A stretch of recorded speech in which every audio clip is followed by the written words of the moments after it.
Hello everyone and welcome to episode number 61 of Red Bull KloppBot here on Sean Does FM. I hope you're doing well, and coming up today with the New York Red Bulls, it's going to be a little bit of a transfer special because we actually somehow qualified for the Champions League here in CONCACAF at the end of last season. If you missed how we bowed out in the playoffs last step, I'll leave a link to it over in the top right corner, but somehow we did qualify for that, and it's a two-legged tie, so instead of trying to do the transfers and that tie in just one episode, I think it's going to be better if we just do the transfers and trades today, then come back for the next episode and try and make our way past a pretty good team, a pretty tough opponent there for the first round of that Champions League, considering who else we could have gotten teams there from Costa Rica, Canada, Honduras, Guatemala, Jamaica, all those nations. Instead, we get a Mexican one in Tigres. To be fair, that's quite a tough tie there if we want to make our way past the early stages there of the CONCACAF Champions League, but fingers crossed that we can get that done, because I'm pretty sure this season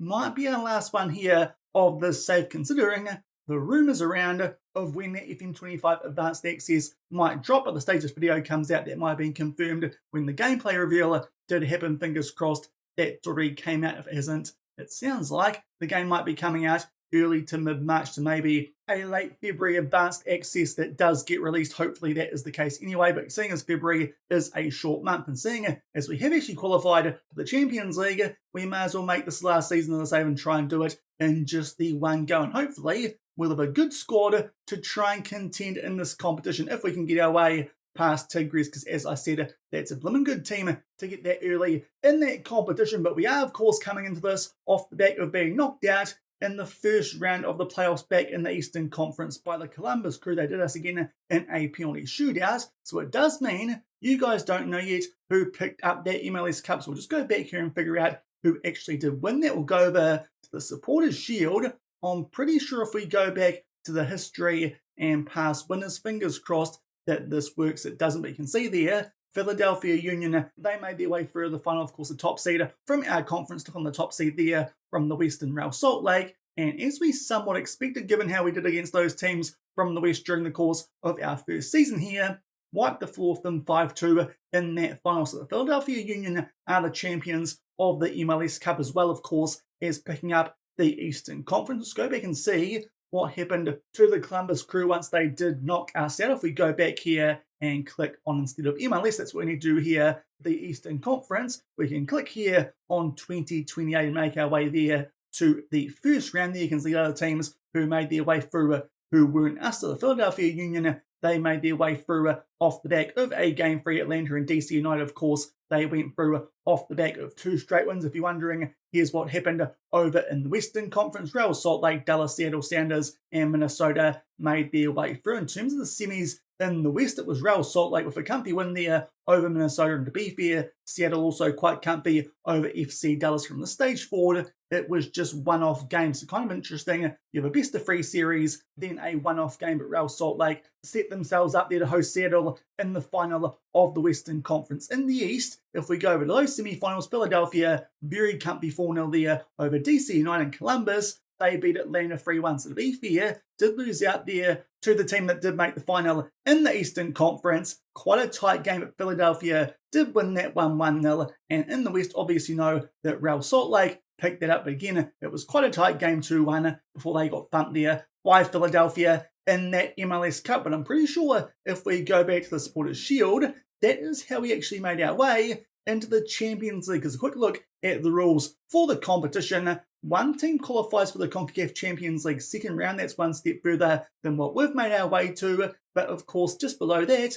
5 teams qualify for the first round. It depends on the winner of the MLS Cup. That was Philadelphia. The top team from the Supporters Shield, that was Real Salt Lake. They're alongside us there in that first round. The team defeated in the MLS Cup, also Real Salt Lake. And then the second and third teams from the Supporters Shield. So I'm guessing because Real Salt Lake got defeated in the MLS Cup, we might have snuck a spot in there in the Champions League, but truth be told, I've got no idea how we've ended up in that competition. Might just go back here quickly and check out what actually happened there with the Columbus Crew, see if they've got Champions League football this upcoming season. Indeed they do. They've made their way though straight through to the second round, where they'll take on Santos. So it does seem there like quite a few American teams in the CONCACAF Champions League this season. But of course, as I said, we'll get stuck into that in the next episode when we do take on Tigres, as I said. A pretty big tie, that one, for this early in the competition. But I also said that we should have a decent chance of beating them off the back of the transfer business that we have done. A quick look what our transfer budget looks like. It is pretty thin. Now, to be fair, I'm pretty sure it never got topped up there by that 17 million. The most it got to was 20 million, but we've only got 250k left and 10k spare in our wage budget. So it's quite clear we've done what the board wanted us to here and spent a lot of that money that they did give us. But as I said, to be fair, not too sure if they actually gave us too much. But I think the best place to start here will be in terms of the trades. So we'll just make our way over to the transfer history, and instead of doing all transfers, let's go to all trades first. Now we need to go back first to 2028 because quite a few of these trades did go through before the new season did tick over, considering we did get knocked out so early, and also the trade window that opened up on the 11th of December. So first up, we gave away Patrick Swain to Houston. That was for a third round pick in 2031, and also I thought quite valuably an international slot for 2 more years. As I said earlier, this is probably our last year of the save, so a 2-year international slot. That does us just fine. Patrick Swain was our third choice goalkeeper here last season. He didn't have a heck of a lot of current ability, maybe 3 stars potential, so I thought it was a good move there to take that international slot for a couple of years and help us boost our squad here to, at that stage, I thought just to win the MLS Cup. But as it turns out, also the Champions League, still not too sure how we did end up there, going up from that trade that you did just see. Go back here again to sorting this out by date. James DeBuyer, now we bought him in pretty shortly after we joined here halfway through last season, once leaving RB Leipzig. He's gone to Charlotte FC. That was for another international slot for just 1 year, but more importantly, we got the second pick in the MLS Super Draft that happened over the off-season, which was Toronto. So again, I thought that was quite a good deal for a player who, when he did leave the club, had 2.5-star current ability, 3 stars potential. We did get him in from Leeds United on a free transfer. Did okay for us in the 9 games he played for us in the MLS. But honestly, with the transfer budget we had and some of the players that we could get in on trades, that felt like a good deal. Get rid of an international player and also get a slot in as well, so we can sign someone a little bit better. So James DeBuyer now is at Charlotte FC. He's someone we definitely could come up against during the course of this upcoming season, but we did get in return that second pick in the Super Draft, which will show you guys who we got with that in a little while. Then we went looking for an improvement on Callum Styles as a backup ball-winning midfielder, and we did have to pay DC United 90k of game money to get the rights to Ryan Lamb, who we then signed on a free transfer. So here's what he looks like: 2-star current ability, but 4-star potential, someone with a bit more upside than Callum Styles, who previously was here at the club, and also doesn't take up a foreign spot. That was the big issue there with Callum Styles. So Ryan Lamb comes in, someone with a bit of potential who can play backup to our new first choice ball-winning midfielder, who we did sort out over on the transfer side of things instead of the trades going off the back of that. Then we did our big incoming in terms of trades in the off-season, getting off Minnesota, Antonio Tikvich. Now, this did cost us a fair bit of game money,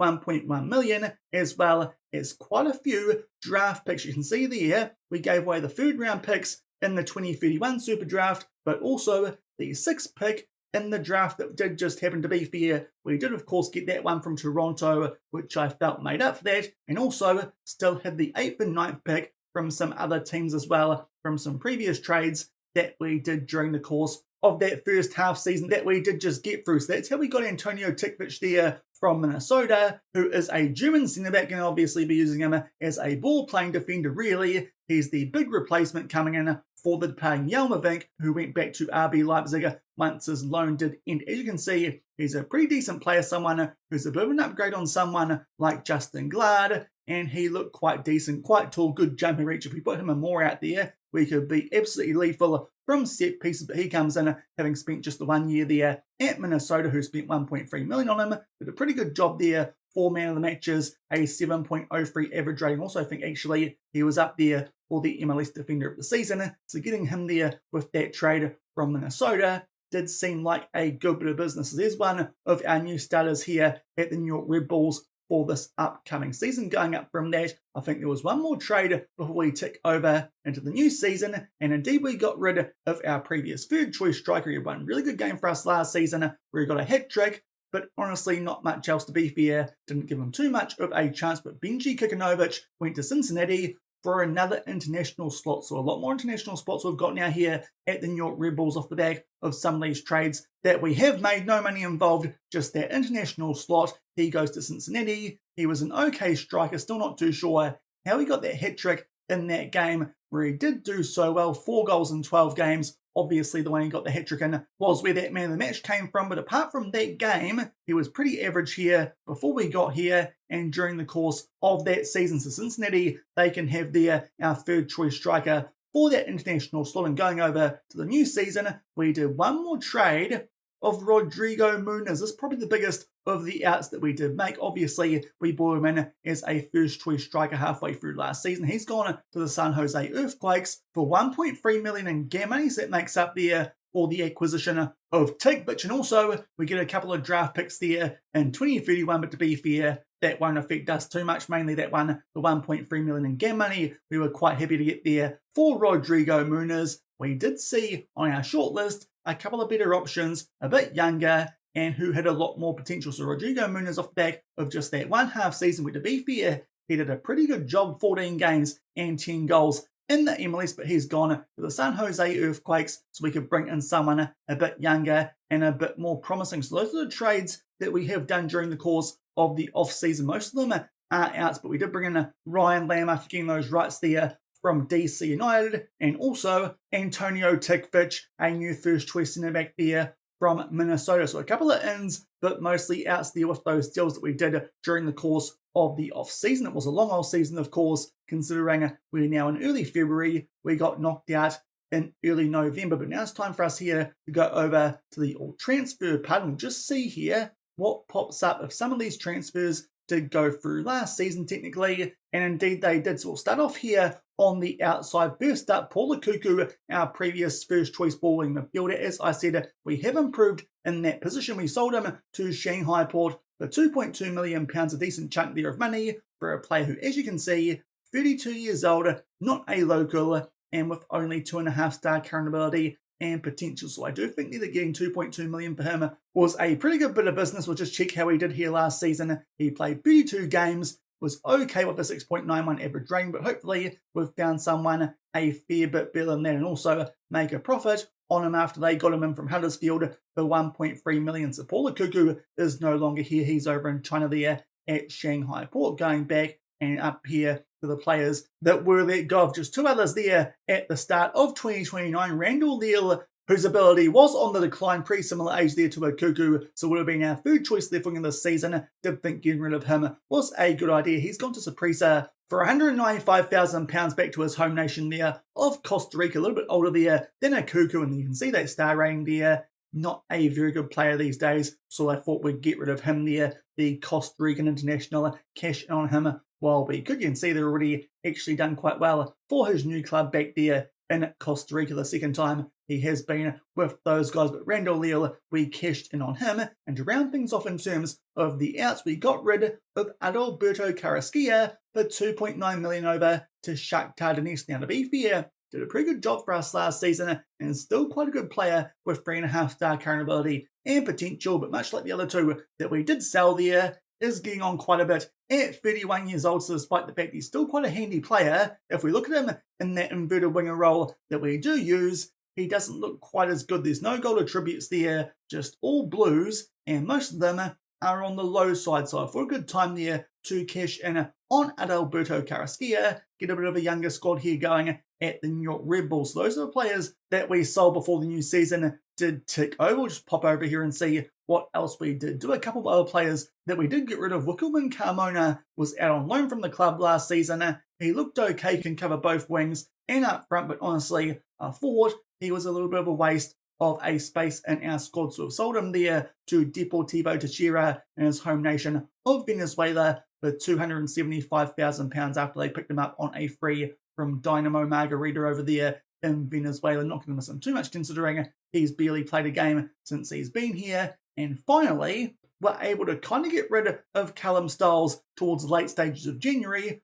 albeit it's just a loan, but there's an option to buy which could rise up to £1.2 million there for Callum Stiles. To be fair, if he was less annoying, we could have sold him for 1.4 million, but he turned down a contract from a South Korean club, so he definitely should no longer be here at the club. He's out on a 1-month loan. Fingers crossed off the back of that, the Kicks Committee will agree to take him off our hands there, you can see, for that optional future fee of 1.2 million. Fingers crossed that they do, because seriously, what an absolute waste of a foreign spot. He's not too bad attribute-wise, but at 29 years old, with 2-star current ability and potential, I thought we could do a lot better there in that backup spot. And as you saw earlier, I think Ryan Lamb, a better option, being domestic. So those are the players that we got rid of here in the off-season at the New York Red Bulls. Now we can go over to the ones that we bought in terms of transfers. First we'll go back here to 2028. And first things first, the first name there, Anthony Milford, we bought in on a free. He was actually previously in our youth academy. Just thought we'd snap him up while we had the chance for our reserve teams. That one, not too important. Above that, Ryan Lamb and Brandon Sandoval, also formerly of our academy. So those first three, not too interesting.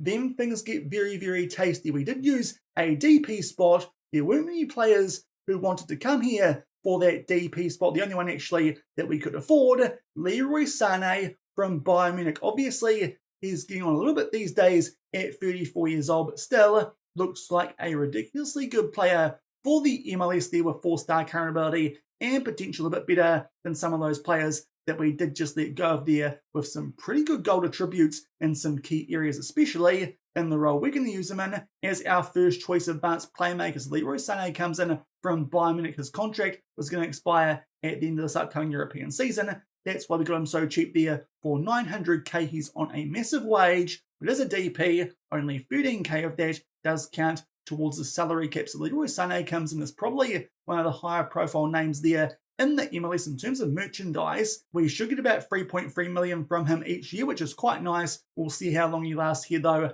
That contract only for 2 seasons. And as I said earlier, this probably is the last season we'll be here in this Red Bull save. So he hopefully can be a good option for us there in the advanced playmaker role. Obviously, we also had Renier in that spot, but off the back of that sale of Carrasquilla, we've actually moved him out to right wing. So that's how we dealt with the sale of Carrasquilla and the addition of Leroy Sané. To be fair, still some clubs who are after Renier, but to be fair, no one else wants to come here as a DP player. So unless we can find someone really good to come in for Renier and we get a pretty good fee for him, because obviously not much money here currently in our transfer budget, I dare say that Renier will get used as our first choice right winger for the remainder of the season. You can see his attributes there. They are still pretty good for that role. So a bit of a shuffle up there with Sané coming in and Renier going out to right winger off the back of the sale of Carrasquilla still as well. Got Frigerio in goal as our young designated player, but that's obviously probably the biggest name signing that we've made during the course of the off-season. Leroy Sané coming in for 900k from Bayern Munich. And above that, the replacement for Paul Lukaku, and this was the biggest fee that we spent during the course of the off-season. Julio Cesar for just over 11 million from Atletico Guanese, and you can see he looks like a ridiculously good signing. Didn't even need to use an under-22 initiative spot on this guy because his wage is so low, but as a balling midfielder at 19 years old, he should be an absolute beast here in the MLS. Very strong on both feet, great aggression, bravery, teamwork, determination, and stamina. He looks superb, so hopefully he'll be a really good rock for us there in defensive midfield. Did have to pay quite a bit for him, but on a 9k wage, that looks like an absolute steal. So Julio Cesar comes in there for a Cuckoo to be our new first choice ball-wing midfielder, and that's a massive upgrade, as you can tell, just from that current ability, and also those attributes are absolutely ridiculous for this level. So that probably is actually the biggest signing we've made during the course of the off-season, just based on his actual ability. And going forward to 2029, we then start to get into a few more signings, and we hit the draft. So first up, we bought in Facundo Molina from Estudiantes for 4.8 million. This one got cancelled a few times for some reason. Thankfully, we sorted it out eventually, and he did come in as the replacement for Rodrigo Muniz. This guy is our new first choice striker here at the New York Red Bulls, 20 years old, out of Argentina again. Didn't need to use one of those under 22 initiative spots on him because he is on such a low wage at 6k a week, but 3-star current ability, a bit more potential than Muniz, and does look just a touch better based on his attributes. That's the reason that we did sign him. Has picked up an injury during the course of preseason, but thankfully now has recovered from that. But he should do a decent job for us up front, still got the likes of Oliveira in behind him. But a good young striker here to replace Muniz on about a third of the wage cost. So Facundo Molina comes in to replace Muniz as our new first choice striker. Off the back of that though, we did have the draft. Now we did the 2nd, 8th and 9th picks in the first round. A lot of clubs tried to take those off us, but they wanted us to give them to them for nothing at all, which obviously wasn't going to happen. But the first player that we did pick up in the draft was Jesse Joyce, who is a central defender on a Generation Adidas contract. That's one of the interesting contracts here in the MLS, which I'm pretty sure means that none of his wage is being used by our salary cap. We'll see if we use him during the course of this upcoming season. Current ability-wise, it's not too great at 2 stars. To be fair, that was the case with most players in this year's Super Draft, but potential-wise, one of the highest rated players in the draft with 4.5 stars. You'll see that become a common theme during the course of this draft. Somehow, the email item off the back of the draft gave us an E rating compared to some other clubs who took like 3-star potential goalkeepers as the #1 pick. Not too sure if FM's just having us on there, but certainly that's a good pickup from that draft with our 2nd pick, that one that we did get from Toronto FC through one of those trades that we do, I believe. That was for James DeBio, but Jesse Joyce comes in on a Generation Adidas contract from the Super Draft. And off the back of that, our 8th and 9th picks. First up, another centre-back in Tariq Connor. Very similar to Jesse Joyce, just not quite as good in terms of the attributes. So I think he's down just below Joyce in terms of playing time here this season. But 21 years old with a lot of potential. We should be sorted out there with a couple of young centre-backs that we can give some game time to, hopefully in some cup competitions like Lamar Hunt US Open Cup this upcoming season. Hopefully can have a decent run in that competition. And just behind Connor with our 9th pick, an absolute blinder of a name, which I can't lie, one of the reasons I did pick this guy. Joe Apples comes in from the Thunder Bay Chill. All the names just matching up here beautifully, but Joe Apples is a left back with, again, 4.5 star potential. Honestly, I wouldn't mind promoting him to being our backup left back if we can get rid of Marco Farfan. Attribute-wise, not quite there, but potential-wise, looks like a really good pickup. So some really high potential defenders were picked up there from those first couple of picks that we did have in the Super Draft. Off the back of that, do have to wait a fair while until our next couple, and they're not quite as good, but Aaron Hall comes in. He is an attacking option, a striker, 2-star current ability, 4-star potential, decent finishing, but thought we might as well pick him up. If we have to waive him, then so be it. And also, in the 3rd round, we picked up Paul Perez from Salt City with 3.5-star potential, a left winger who's very good physically. The other areas do need some work, but certainly with those 5 draft picks that we did have, I'm pretty happy with that work that we did, in particular those top 3, the 2 centre-backs, and good old Joe Apples. What an absolute banger of a name. And to round things off, I did think that maybe we should look to get rid of someone like Justin Glad. We haven't done it yet. That's someone we could still look to get rid of during the course of the early stages of the MLS season. But another first choice centre-back coming in alongside Tikvich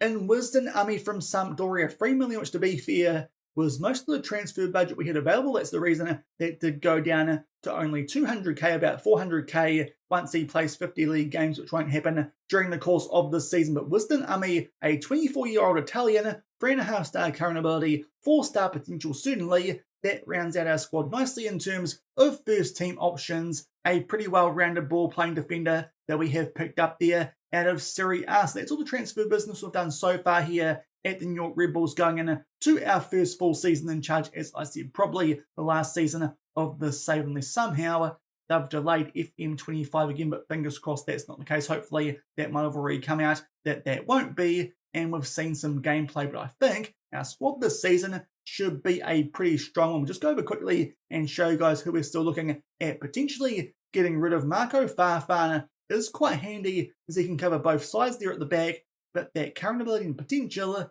isn't too great. So certainly someone I'm not against getting rid of, especially with Joe Apples coming in. Also, just above that, with only 2.5-star potential, Justin Glad, with the addition of Amy as well as Tikvich and some of those players that we did pick up in the draft. I think he's someone at 32 years old that we could cash in on now. Certainly still a quite handy player, but probably a good time to try and get rid of him, especially on 14k a week. That does seem like a big old wage for him, the fiery ginger. And also, Olukunle Hausawi, I wouldn't mind getting rid of, not on too big a wage, but is just a bit average with 2-star current ability, 2.5-star potential. Have got Zhao Hongyu, who we picked up from our academy last season, who has now stepped up to be our second choice right winger. So still a couple of players that we could get rid of here from our first team. But going to this new season, here's what we look like in terms of our first 11, and it's pretty darn strong. Figueroa in goal, Zanetti still at right back. Obviously the centre backs, they've been changed. That needed to happen off the back of that loan expiring of Yelmovink, but Emi and Tikvich certainly a lot better than what it was looking like just a couple of days ago, where Justin Glove was still there alongside Tikvich. So that's the reason that we did decide to bring in Wisdom Ami. We've got Aaron Zenta still at left back, Joe Apple's in the squad for this game, because as you saw before, Forfan actually suspended for the Champions League somehow. Julio Cesar in defensive midfield, absolute beast as I mentioned earlier. So happy that we picked him up, even though it did cost us a big chunk of that transfer budget. Gabriel Pirani still there in box-to-box midfield. Did think about actually getting rid of Daniel Edelman at some stage during the course of that off-season, but in the end, there weren't too many good midfielders in the draft, so I've kept him, albeit he is injured currently, still out for another couple of weeks, so we'll miss those first couple of games that we do play there in the Champions League. Hopefully get by without him. Leroy Sané coming in as a DP in an advanced playmaker role. That does mean that Renier shifts out right. We've still got Envy at left wing, albeit actually, if we had more money, we maybe could have improved in that position, but unfortunately,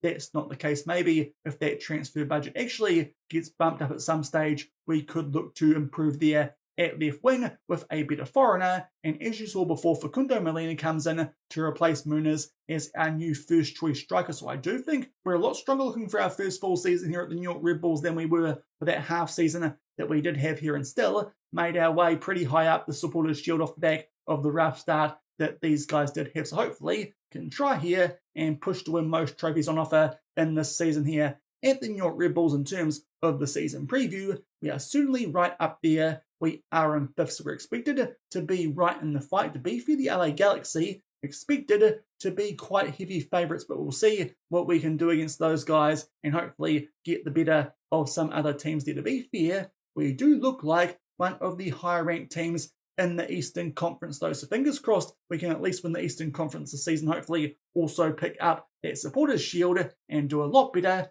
than we did last season in the playoffs, and also of course have a decent crack in the US Open Cup, Leagues Cup and the Champions League, which we'll get into the next episode. So certainly no shortage of competitions we can try and win here this season at the New York Red Bulls. We'll see just how many we can get the job done, but that will do it, I think, for today's episode, just running through those transfers before we come back for the next episode and get stuck into a surprising CONCACAF Champions League campaign. But if you enjoyed today's episode, just running through those transfers, seeing as we've got a big doubleheader coming up in the Champions League next time, then do remember to go down below, leave a thumbs up on the video, and if you haven't done so already and are enjoying the series here on the channel, also make sure to hit that subscribe button and turn that notification bell on as well. As I said, until the next time I see you for that big first round clash in the Champions League where we take on Tigres from Mexico. Thank you very much for watching, keep on keeping on, and I'll see you then. Cheers.